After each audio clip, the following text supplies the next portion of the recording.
جناب والا آپ کو یاد ہوگا کہ جمعے والے دن میری بہن محترمہ سینیٹر شہری رحمان صاحبہ جب خطاب فرما رہی تھیں تو ایک وزیر صاحب ان کے سامنے سے جھومتے جھامتے گزر کے چلے گئے تھے۔ اس سے کچھ دن پہلے بھی میری بہن خطاب فرما رہی تھیں تو علی زیدی صاحب نام کے ایک وزیر ہیں، وہ بھی اسی طرح اس دروازے سے داخل ہوئے اور جھومتے جھامتے ان کے سامنے سے گزر کے چلے گئے۔ آج یہ تقریر فرما رہی تھیں تو میرا دل جو تھا اس میں یہی خوف موجود تھا کہ کون سا وزیر آج جھومتا جھامتا ان کے سامنے سے گزرے گا۔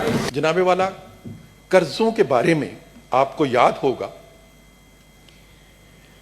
کہ آج سے تقریباً 1.5 سال پہلے جون کے مہینے میں وزیر اعظم صاحب نے ایک قرضہ کمیشن تشکیل دیا تھا۔ اس قرضہ کمیشن کا کام یہ تھا کہ وہ قرضہ کمیشن ماضی کی حکومتیں جو ہیں ان کے جو لیے ہوئے قرضے ہیں ان کے بارے میں عوام کو آگاہ کرے گا کہ وہ قرضہ کہاں پہ خرچ کیا گیا، اور اس کمیشن کو وقت دیا گیا تھا 6 مہینے کا۔ جون میں کمیشن بنا، 6 مہینے کا وقت دیا گیا۔ اس کا مطلب ہے کہ دسمبر تک اس کمیشن کو اپنی ایک رپورٹ جاری کرنی تھی۔ جناب والا، اب تقریباً اس بات کو 1.5 سال گزر چکا ہے، اس کمیشن کی رپورٹ نہیں آئی، چونکہ ماضی میں جن حکومتوں کے قرضے کی چھان بین ہونی ہے ان جماعتوں کے ساتھ میرا تعلق ہے، میں اس میں سے ایک جماعت کا کارکن ہوں، دوسری جماعت کے کارکن بھی یہاں پر بیٹھے ہیں۔ ہم نے کبھی ایک دفعہ بھی نہیں کہا تھا کہ یہ قرضہ کمیشن نہ بنائیے، ہم نے کبھی ایک دفعہ بھی نہیں کہا کہ اس قرضہ کمیشن کی رپورٹ کو روکا جائے۔ ہم بے تابی سے اس قرضہ کمیشن کی رپورٹ کے انتظار میں ہیں۔ ہم چاہتے ہیں کہ اس قرضہ کمیشن کی رپورٹ جو ہے وہ پاکستان کے عوام کے سامنے پیش کی جائے کہ کتنے قرض لیے گئے اور وہ قرض کہاں کہاں پر استعمال ہوئے، تاکہ جو جھوٹ کے الزامات لگائے جاتے ہیں، جو پاکستان کے عوام کو گمراہ کیا جاتا ہے یہ بتا کے کہ تمہارے نام پر لیے ہوئے قرضے سیاستدانوں کی جیبوں میں چلے جاتے ہیں، اس جھوٹ کو بے نقاب کیا جا سکے۔ اور اس کے ساتھ ساتھ اب ایک مطالبہ میں اس میں اضافہ کر دیتا ہوں کہ جو قرضہ کمیشن تشکیل دیا گیا ہے، جو ابھی تک مفلوج یا معذور ہے، کام کرنے کے قابل نہیں ہے، جناب والا اس کو دوبارہ اہل بنائیں کہ وہ اپنا کام کرے، اور 2.5 سال اپنے حکومت کے بھی اس میں شامل کریں۔ 5 سال پاکستان پیپلز پارٹی کے، 5 سال پاکستان مسلم لیگ نون کے، اور 2.5 سال عمران خان صاحب کی حکومت کے۔ جو قرضے ان 10 سالوں میں لیے گئے اور جو قرضے ان 2.5 سالوں میں لیے گئے، دونوں کا حساب پاکستان کے عوام کے سامنے پیش کرنا چاہیے۔ وہ اس لیے ضروری ہے جناب والا، میں یہ مطالبہ اس لیے کر رہا ہوں، وہ اس لیے ضروری ہے کہ 2018 میں جب یہ حکومت قائم ہوتی ہے یا قائم کی جاتی ہے تو قرضہ تھا پاکستان پر 30,000 ارب روپے کا۔ آج ہے پاکستان پہ قرضہ 45,000 ارب روپے کا۔ خان صاحب کی یہ تقریریں ریکارڈ پر موجود ہیں کہ وہ کہتے ہیں کہ 72 سالوں میں 6,000 ارب قرضہ لیا گیا تھا، اور 72 سالوں میں 6,000 ارب قرضہ لیا گیا، یہ عمران خان صاحب کی تقریر ہے، اور 10 سالوں میں 24,000 ارب قرضہ لیا گیا، یہ وہ فرماتے تھے۔ 24 اور 6 30 بن گئے۔ اب جناب قرضہ ہو گیا 45، یعنی 15,000 ارب روپیہ قرضہ جو ہے وہ موجودہ حکومت نے لیا ہے، اور یہ میرے اعداد و شمار نہیں ہیں جناب والا، یہ سارے اعداد و شمار اسٹیٹ بینک آف پاکستان کے ہیں، یہ سارے اعداد و شمار میرے جو 2 محترم دوست یہاں پہ بیٹھے ہیں ان سے تعلق رکھنے والی وزارتوں کے ہیں۔ 15,000 روپیہ جب آپ قرضہ لیتے ہیں 2.5 سالوں میں، یعنی 70-72 سالوں میں 30,000 ارب، اور صرف 2.5 سالوں میں 15,000 ارب، یعنی جتنا پاکستان نے اپنی پوری زندگی میں لیا اس سے آدھا قرضہ آپ نے صرف 2.5 سالوں میں لے لیا۔ تو میں یہ پوچھنے میں حق بجانب ہوں کہ یہ قرض استعمال کہاں پہ ہوا؟ اس لیے کہ جو قرض مسلم لیگ نون کی حکومت میں لیا گیا، میں اس کی موٹی موٹی تفصیل بتا سکتا ہوں۔ میں بتا سکتا ہوں کہ جناب والا، اس قرض سے جو پاکستان کی اکانومی میں سے پیسے خرچ کیے گئے، جو پاکستان نے خود پیسے کمائے یا پاکستان نے دنیا کے دوسرے ملکوں سے پیسے حاصل کیے، ان میں اس ملک میں موٹر ویز بنی۔ آج پشاور سے کراچی تک کی موٹر وے موجود ہے، اس پہ سفر کیا جاتا ہے، اس کو سراہا جاتا ہے۔ جناب والا، اس سے میٹروز بنی، اورنج لائن بنی، اس سے 11,000 ارب 11,000 میگا واٹ 11,000 میگا واٹ بجلی پاکستان میں بنانے کے کارخانے لگے۔ جناب والا، پاکستان میں گیس نہیں تھی کیونکہ ٹرمینل نہیں تھا جہاں پہ گیس کو سٹور کیا جائے، گیس رکھنے کے لیے ٹرمینل بنائے گئے۔ گیس پائپ لائنز نہیں تھیں، گیس کی پائپ لائن بھی بچھی۔ لہذا ملک میں عام آدمی کو ٹرانسپورٹ کی سہولتیں میسر ہوئیں۔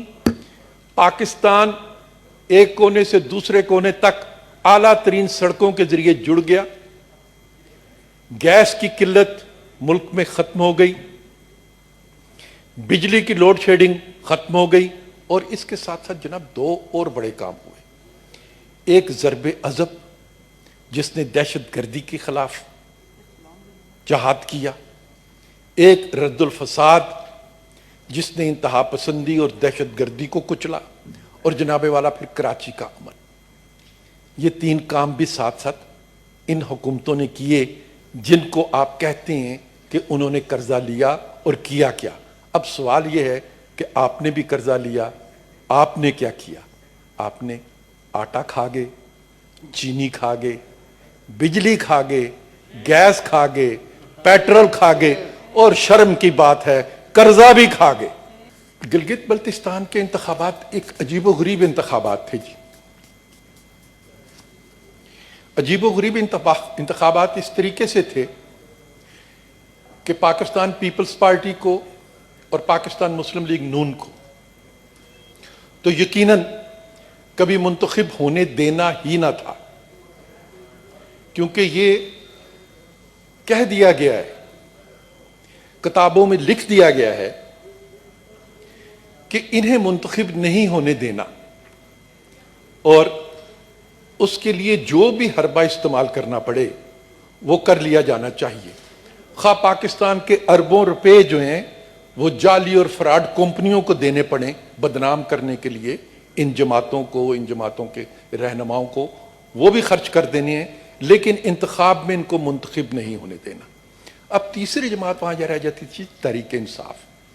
پاکستان کے عوام کیا چوائس ہو سکتی ہے سیاسی جماعتوں میں سے کہ وہ 3 بڑی سیاسی جماعتیں جو ہیں، جمعیت علماء اسلام بھی ہے، جماعت اسلامی بھی ہے، 4-5 بڑی جماعتیں ہیں، عوامی نیشنل پارٹی بھی ہے، 6ٹھی جماعت بھی ہے، ان 6 جماعتوں میں سے کسی ایک جماعت کو اپنا ووٹ دیں۔ اور پاکستان بھر میں لوگ یہی کرتے ہیں۔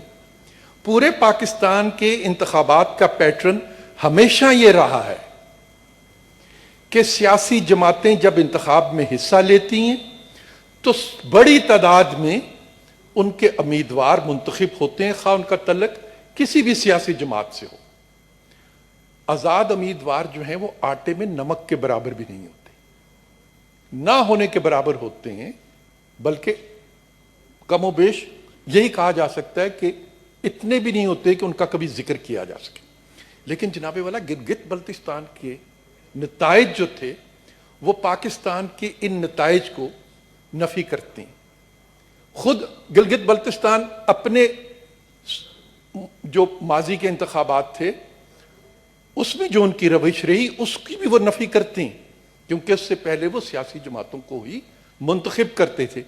اس دفعہ انہوں نے آزاد امیدواروں کو منتخب کیا۔ چلیں پاکستان پیپلز پارٹی کو انہوں نے منتخب نہیں کیا، پسند نہیں کرتے ہوں گے، نہیں کیا، یہ ان کی آزادی ہے۔ پاکستان مسلم لیگ نون کو منتخب نہیں کیا، وہ پاکستان مسلم لیگ نون سے خوش نہیں تھے، نہیں کیا، یہ ان کی آزادی ہے، وہ نامنتخب کریں کسی کو۔ تحریک انصاف کو بھی انہوں نے منتخب نہیں کیا۔ کیوں نہیں کیا؟ کیونکہ جو پاکستان میں 2.5 سال کی ان کی کارکردگی تھی، اس کے بعد یقیناً کسی کو انہیں ووٹ نہیں دینا چاہیے۔ گلگت بلتستان کے لوگوں نے بھی ان کو ووٹ نہیں دیا، اپنے آزاد امیدوار انہوں نے جتا لیے۔ لیکن جناب والا وہ آزاد امیدوار جیتنے کے بعد کرتے کیا ہیں کہ جس جماعت کو وہ صوبے کے عوام ووٹ نہیں کرنا چاہتے، جس جماعت کو وہ ہرا کے آزاد امیدوار انتخاب جیتتا ہے، وہ اسی جماعت میں شامل ہو جاتا ہے اور گلگت بلتستان میں ان کی حکومت بن جاتی یا بنوا دی جاتی۔ پھر جناب والا جب یہ کہا جاتا ہے کہ یہ حکومتیں سلیکٹڈ حکومتیں ہیں، تو کسی کو اس کا برا نہیں ماننا چاہیے، کیونکہ اگر عوام کے ووٹ سے یہ منتخب ہو کے آتے تو کوئی ان کو سلیکٹڈ نہیں کہتا۔ لیکن جب آزاد امیدواروں کو جتا کے اور جھولی میں ڈال دیا جاتا ہے تو وہ انتخاب جو ہیں اور اس انتخاب کے نتائج جو ہیں وہ مشکوک ہو جاتے ہیں جناب والا۔ لیکن ہمیں تو عادت ہے پاکستان کے عوام کو کہ 1970-71 کے بعد ہر انتخاب کے ساتھ کوئی نہ کوئی ایسا کھیل ضرور کھیلا جاتا رہا ہے، اور اب وہ اتنا نمایاں ہو چکا ہے، اتنا واضح ہو چکا ہے کہ اس کے بارے میں ذکر جو ہے وہ گلی گلی میں ہوتا ہے، کوچے کوچے میں ہوتا ہے۔